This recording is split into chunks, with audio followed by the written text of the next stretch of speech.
Now, when we talk about enjoyment, we have to talk about two things from a developer perspective. The gameplay loop and the compulsion loop. The gameplay loop, you're familiar with this. You know, it's what your character needs to do from point 1 to point 5 and then repeat.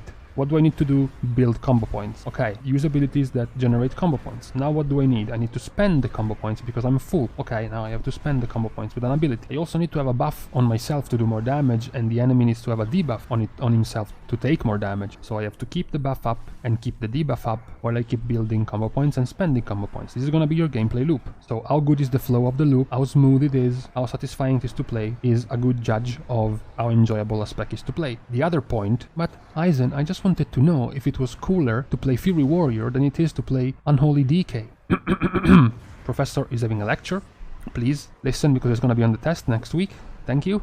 The compulsion loop is what's going to make you feel good about doing something. It's a cycle where you are first anticipating a reward, then you are completing the activity to obtain that reward, and finally you are reaching and obtaining the reward. This is where the king of gaming, this is where the chemical of desire comes in, dopamine. Releasing dopamine in the brain is what is going to give you feelings of pleasure, is what is going to drive your brain to motivation, leading you to desire and experience more of that because you want more of that feeling. Dopamine is the major player when it comes to reward-motivated behavior. Dopamine is also one of the major players for positive reinforcement systems. And this is what also applies to your spec. The build-up of the cooldown of your I-beam into using I-beam, into the payoff of having used I-beam, is several magnitudes of enjoyment different than, for example, an Affliction Warlock. Dot tabbing 6 targets and then using Malefic Rapture. The dots have basically no particle effects, they have no sound, no animation. Malefic Rapture, same thing. Meanwhile, I-beam has its own animation, its own sound, its own particle effects. Instead of tiny little bit of dot numbers, over time they have big popping up numbers all over the place. That is a good example of a compulsion loop. It feels better to play I-beam. The professor has finished his lecture. This is going to be on the test for you next week. Meanwhile, for Ranged DPS specs is going to be on the test now. They're going to be judged on their gameplay loop, how is their flow and how smooth it is to actually play the spec, and also their compulsion loop. How satisfying is the reward of their loop, their abilities, the payoff of their abilities. So in this series of videos, since I will have to split them up, otherwise I would have to make a 2-hour video about it, which is a bit too long, I'm going to go over how enjoyable a spec is to play.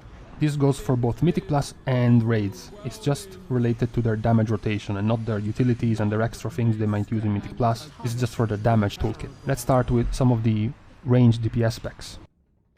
First one taking the test is going to be Demonology Warlock. What is the gameplay loop of Demonology Warlock? Demonology Warlock needs to generate soul shards with Shadowbolt and Demon Bolt and spend them in End of Gul'dan to spawn wild imps. The greater scope of the loop is to summon as many pets as possible, or as much damage as possible, to crown them all out with Demonic Tyrant. The Demonology Warlock has to balance having Wild Imps out, Dreadstalkers out, a second Hellguard out, a Vile Fiend out with a Tyrant at the end. The gameplay is rather smooth and straightforward, outside of pet summons, due to you having essentially just Shadowbolt and an instacast Demon Bolt for your generation and your Hand of Gul'dan for spending your soul shards. Every other extra is going to be centered around summoning pets. The amount of RNG and things out of control of the Demonology Warlock are very few. You have your passive Demonic Core or your instant cast of Demon Bolt, which is very minor.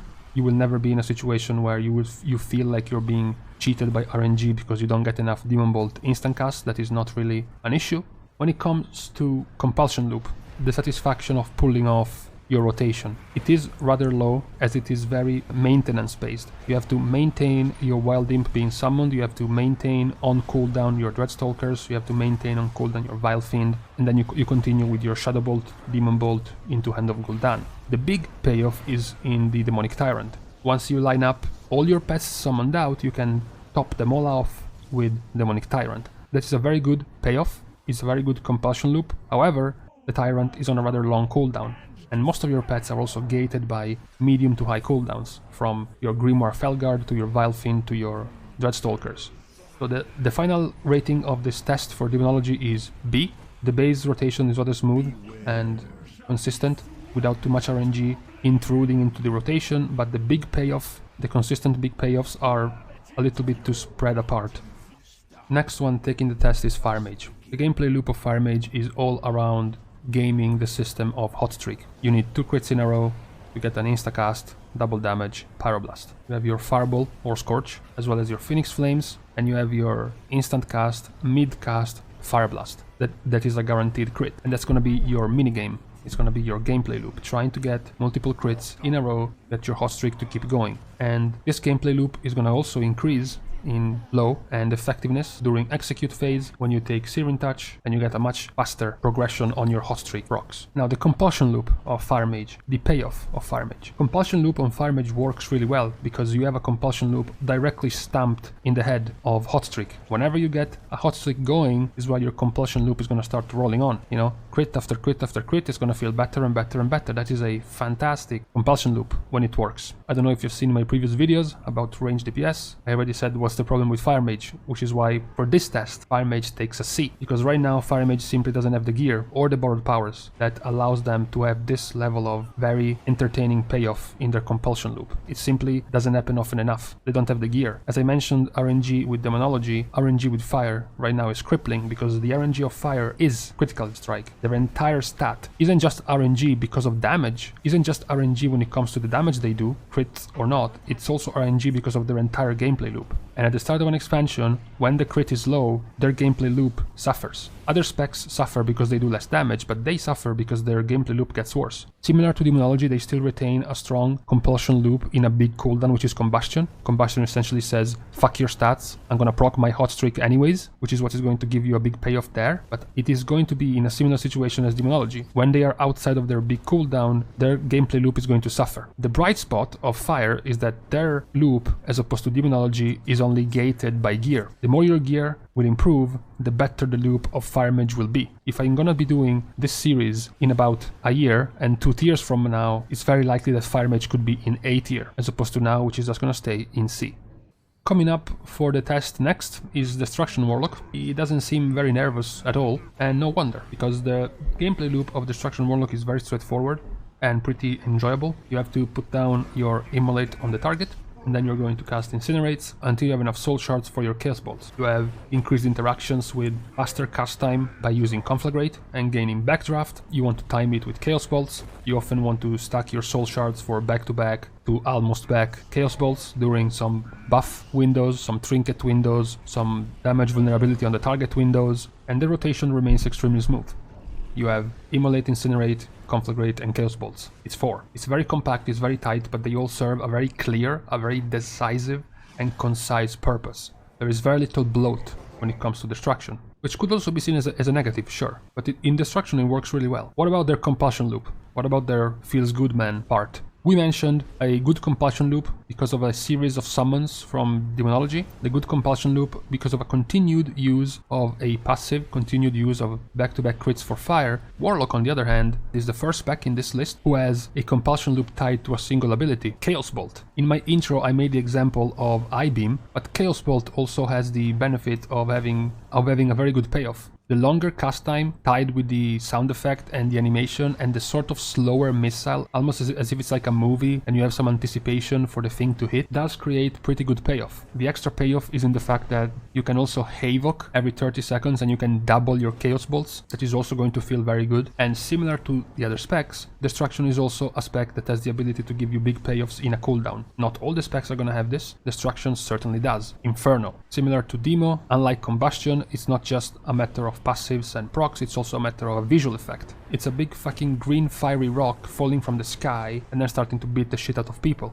as well as giving you more soul shards or more Chaos Bolts, which was the previous good compulsion loop that Destruction Warlock had. So Destruction Warlock fits in A because of this. They have a very tight and compact base rotation with a very simple and easy, nice feeling payoff in Chaos Bolts, duplicated by Havoc, and then they have another massive payoff in Inferno. It is a very nice gameplay loop and compulsion loop altogether.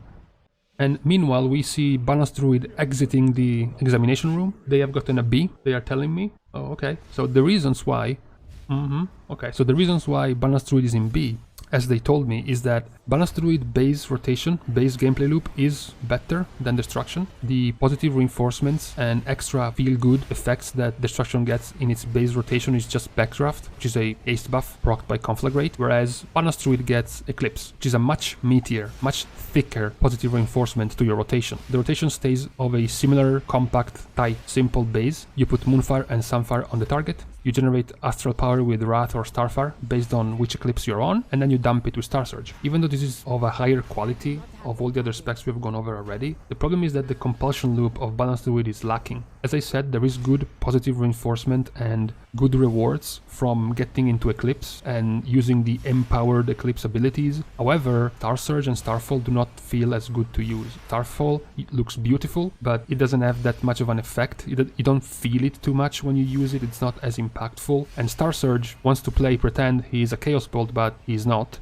And the other problem is the cooldown. I mentioned all the 3 specs we've gone over already do have a meaty, thick, strong cooldown to use, which gives you very good satisfaction and a good compulsion loop to use, but Balance is stuck with Celestial Alignment. All Celestial Alignment does is give you the loop you already were in before, which is proccing both of your eclipses. It doesn't do much else. 10% haste, and that's it. It's not enough as a reward, which is why they just stay in B rather than being higher, which is what their base rotation would suggest, because it's very solid, their base rotation. They just lack that little extra. I'm being told now that Arcane Mage just teleported in the examination room, cutting off everyone else, so let's go over Arcane. Arcane has a very disappointing and poor base rotation. They are locked in just 3 abilities, Arcane Barrage, Arcane Missiles and Arcane Blast. They do have some positives to them. Number 1, their Arcane Missiles is the first basically usable spell outside of their base rotation. They can choose to use it, they can choose to not use it. It doesn't build Arcane Charges, it doesn't spend Arcane Charges, so it's outside the rotation, unlike the other specs we have gone over right now. On top of that, their Arcane Blast. They can also choose to defy the rotation and just keep casting Arcane Blast, even at full charges, something that other specs don't do. You don't overcap in Soul Shards or ignore your pets as a demo, you don't ignore your hot streak, you don't ignore your maxed Astral Power as Druid. But Arcane Mage has some ways to defy their base gameplay loop, which adds more agency and more choice. Unfortunately, your choice is still only about 3 abilities in your base rotation, which just makes it too poor. It's what leaves Arcane Mage in the C tier in enjoyability. They do get a better compulsion loop as Arcane Mage, obviously. They have Rune of Power, they have Arcane Power, they have Presence of Mind, they have Touch of the Magi to build up a massive, strong cooldown with a lot of payoff in their damage. This is similar to Demonology Warlock in their big cooldown. However, the small, tiny positive reinforcements throughout the rotation and the payoffs throughout the rotation of Arcane are non-existent. They are dormant and sleeping until they get to their next big cooldowns. So this cyclical rotation and feedback loop just tied to the big cooldowns is just too poor at this point in the game, you know, in 2020. I dislike making the current year argument, but it's just too outdated. They need some extra things to do in their base rotation outside of their big cooldowns to rise above C tier. On a side note, since this can be more important to certain type of players, their RNG and how much intrusive RNG is in this spec is similar to Balance and Demo, in the sense that it's very, very minor. It's only tied to clear casting and it's not that big of a deal. At least there is that. And with Arcane we are done with the first part of the Ranged DPS. There is 6 specs left. That video is gonna come out right after the first melee DPS one. And with this, bets are open. Which spec or specs do you guys think are gonna end up in S tier and in D tier?